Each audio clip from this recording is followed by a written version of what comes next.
In this video, we're going to talk about the GI tract, which is known as the digestive system, and it starts in your mouth and it ends in your anus, also known as the anus.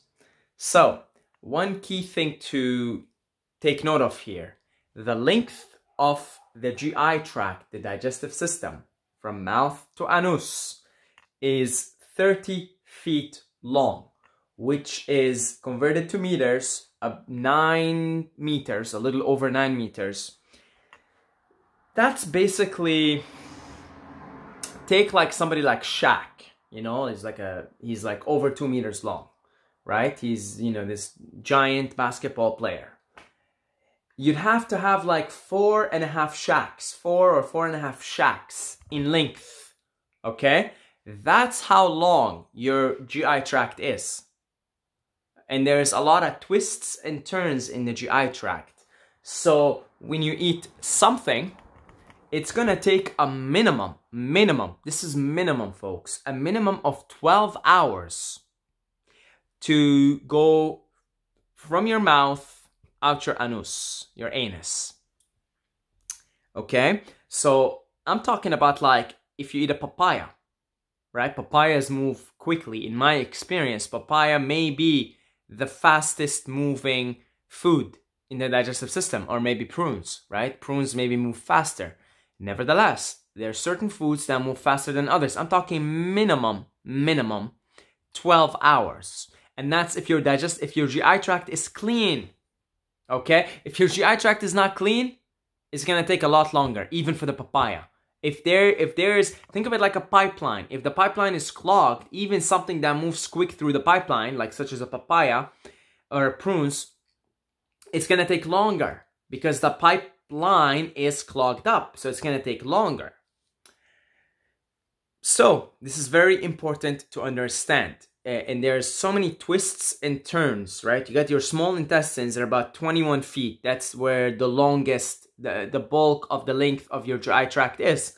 Then you have your large intestines, which basically move the rest of the waste. It's at that point, it's waste. Move it through and into the rectum where the waste is stored. And then your anus just lets go when the time is right, when the mood strikes. So, why am I talking about this? There are certain foods that move quicker than other foods. Fruits, the higher the water content, move the quickest. So bananas will move slower through the GI tract than, say, papayas. There are exceptions like prunes because they have like some properties in them that make them move faster.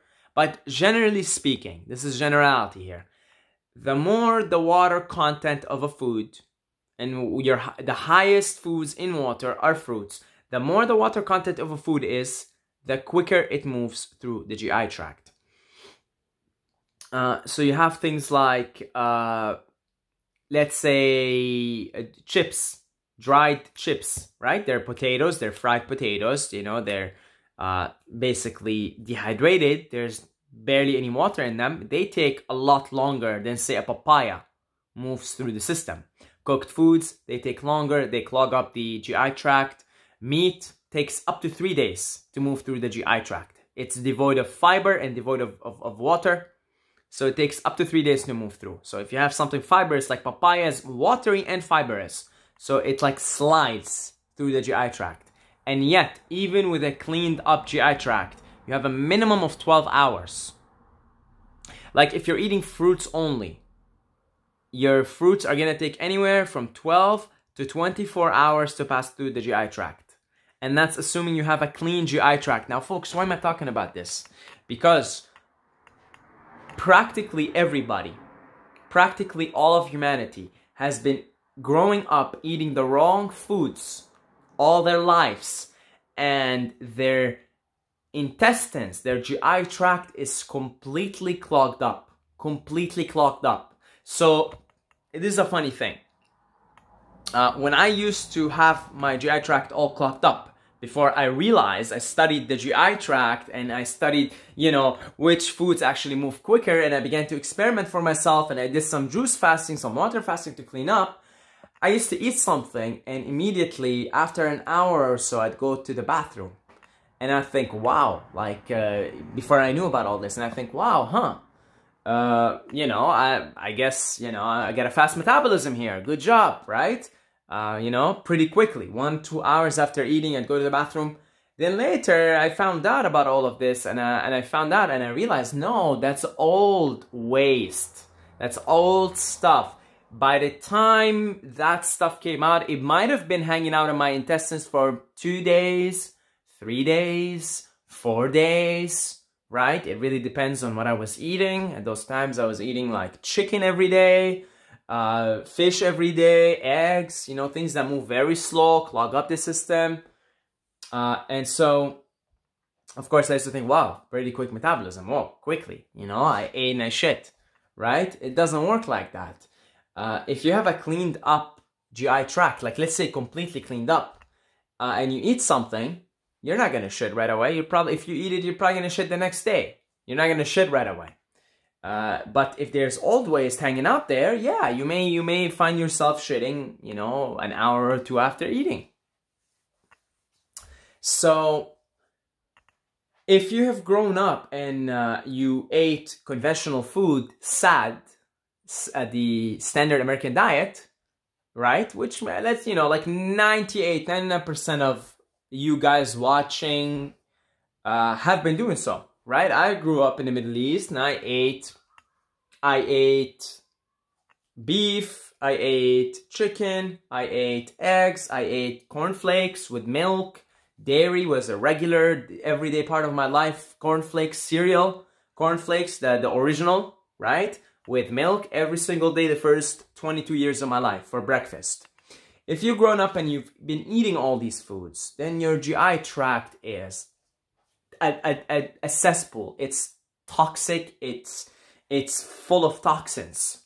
It's full of like rotting dead matter. Dead cells and dead matter. And this is common. This happened to me, happens to a lot of people. When you switch to, let's say, a fruit-based diet, you're getting all bloated and all farty and you feel very uncomfortable. That's because your GI tract is clogged up and you're taking in all these foods that slide quickly, watery and fibery, but they're sliding through a blocked pipe, causing all this bloating and all this discomfort and all these gases and all this farting. You've got to clean up the GI tract. It's absolutely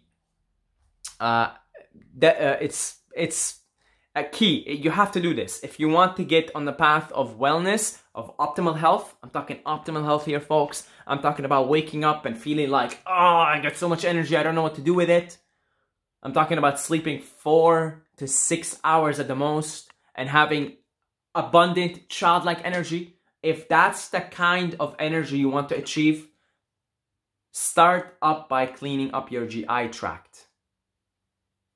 Start up there and move from there. There are different levels of detoxification, different levels of cleaning up. The war is on this physical body, folks. That's what the war is on. The war is on the physical body. It's on the mind, but it first starts in the physical body. Because if you have a weakened physical body, broken DNA, it's very, very, very easy to brainwash you. Very easy to fool you. A lot more difficult to fool people who are feeling great and amazing in their body. So it starts in the body. That's why you get the vaccines, that you get inundated with vaccines the first 4 or 5 years of your life, right? You gotta get vaccinated for this and that and this and that and this and that, right? This is why candy, cornflakes, chips, all these foods, all these conventional foods are advertised and looked at as food for children, right? There's even like expressions.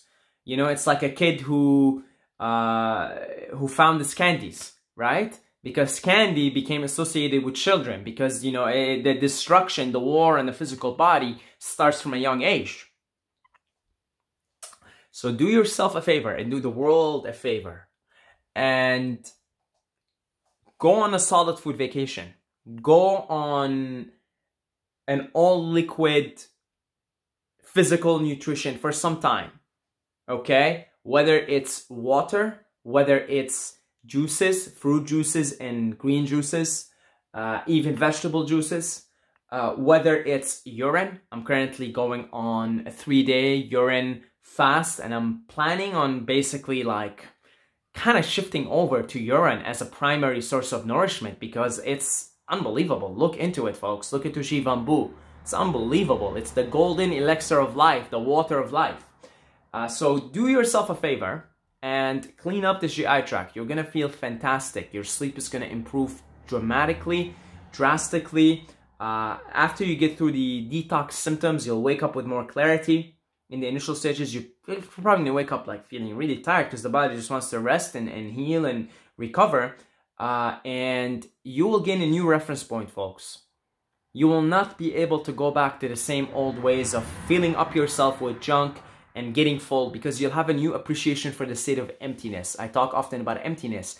Empty body, empty mind, empty heart equals a state of pleasantness, well-being, and abundant energy. If you do not have childlike energy, you're sick.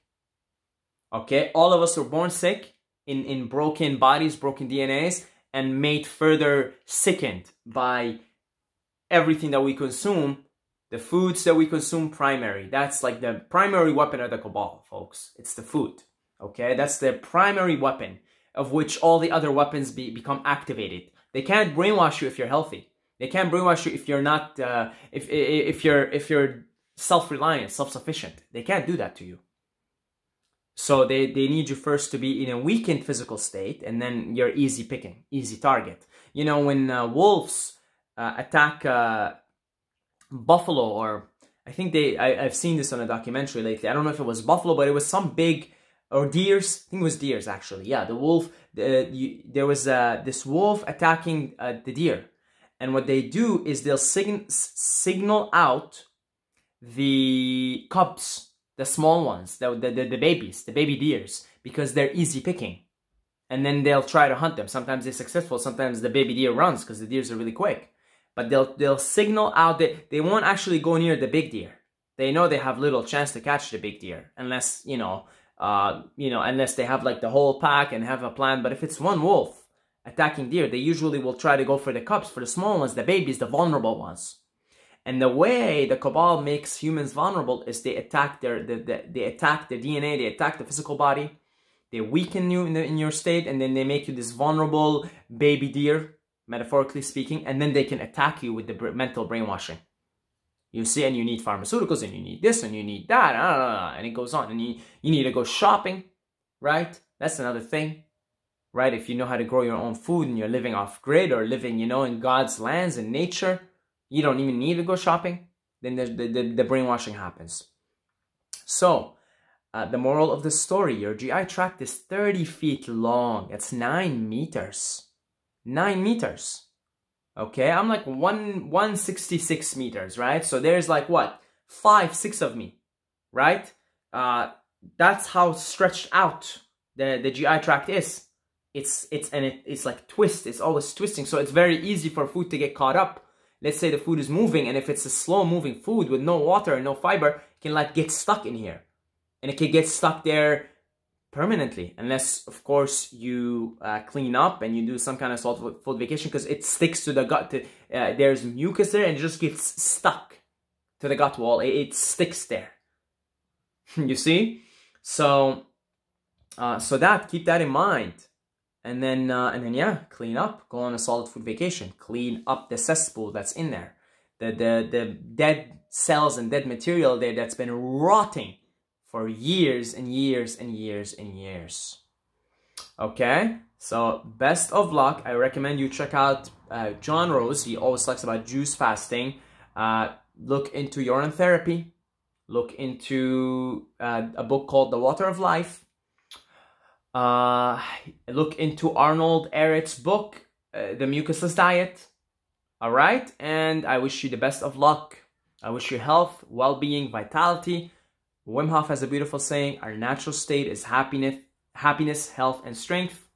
I'd like to put that out there as well, and I'll see you guys in the next video.